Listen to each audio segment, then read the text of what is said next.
आजकल social media पर एक शब्द बहुत सुनने को मिलता है, ऑरा।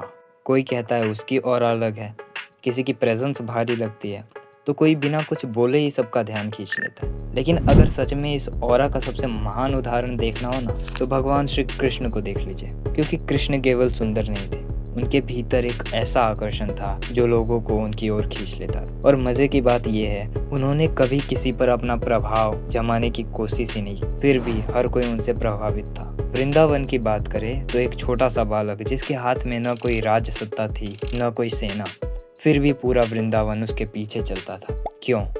क्योंकि असली ऑरा कपड़ों, लुक्स या एटीट्यूड से नहीं आता, वो आता है भीतर की ऊर्जा से। और कृष्ण उसी ऊर्जा का जीवंत रूप है। वसुदेव सुतम देवम कंस चाणूरमर्दनम देवकी परम आनंदम कृष्णम वंदे जगत गुरुम। उनकी मुस्कान में अपनापन था, बातों में गहराई और व्यक्तित्व में ऐसी शांति कि दुश्मन भी उन्हें नजरअंदाज नहीं कर पाते थे। आज लोग कहते हैं उस बंदे की एंट्री अलग। कुरुक्षेत्र में कृष्ण को देखिए, उन्होंने शस्त्र तक नहीं उठाया, फिर भी पूरी महाभारत का सबसे पावरफुल व्यक्तित्व वही थे। यही होता है असली आभा मंडल, जहाँ शक्ति दिखानी नहीं पड़ती, अपने आप महसूस होने लगती है। और शायद इसलिए अर्जुन, जो स्वयं महान योद्धा थे, वो भी कृष्ण के सामने शांत हो जाते। जब अर्जुन टूट गए थे, तब कृष्ण ने उन्हें केवल ज्ञान नहीं दिया, उनके भीतर का साहस जगा दिया। कर्मण्येवाधिकारस्ते मा फलेषु कदाचन।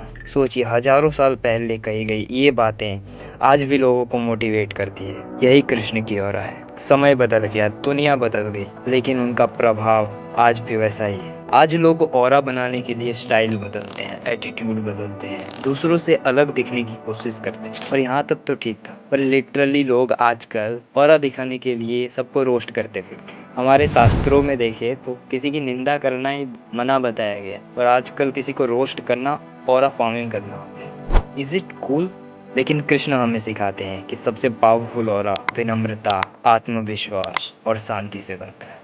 अगर एक और प्रसंग को देखें तो भगवान श्री कृष्ण जब हस्तिनापुर के दरबार में आते हैं, भगवान श्री कृष्ण अकेले, उनको जंजीर से बांधा जा रहा था, और वो उधर सभा के बीचों बीच खड़े होकर मुस्कुरा रहे थे। यहीं पर मुझे रामधारी दिनकर जी की वो कविता याद आती, तो न्याय अगर तो आधा दो, पर इसमें भी यदि बाधा हो तो दे दो केवल 5 ग्राम। रखो अपनी धरती तमाम, हम वहीं खुशी से खाएंगे, परिजन पर पसीना उठाएंगे। पर दुर्योधन वह भी दे ना सका, आशीष समाज की ले ना सका। उल्टे हरि को बांधने चला, जो था असाध्य साधने चला। जब नास मनुज पर छाता है, पहले विवेक मर जाता है। हरि ने भीषण हुकार किया, अपना स्वरूप विस्तार किया। डगमग डगमग दिग्गज डोले, भगवान कुपित होकर बोले, जंजीर बढ़ाकर साध मुझे, हाँ हाँ दुर्योधन बांध मुझे। शायद इसी कारण कृष्ण केवल एक भगवान नहीं, एक एहसास बन गए। और अगर आज की भाषा में भी कहें तो जिस ऑरा की दुनिया बात करती है, उसके सबसे महान उदाहरण मेरे आराध्य भगवान श्री कृष्ण है।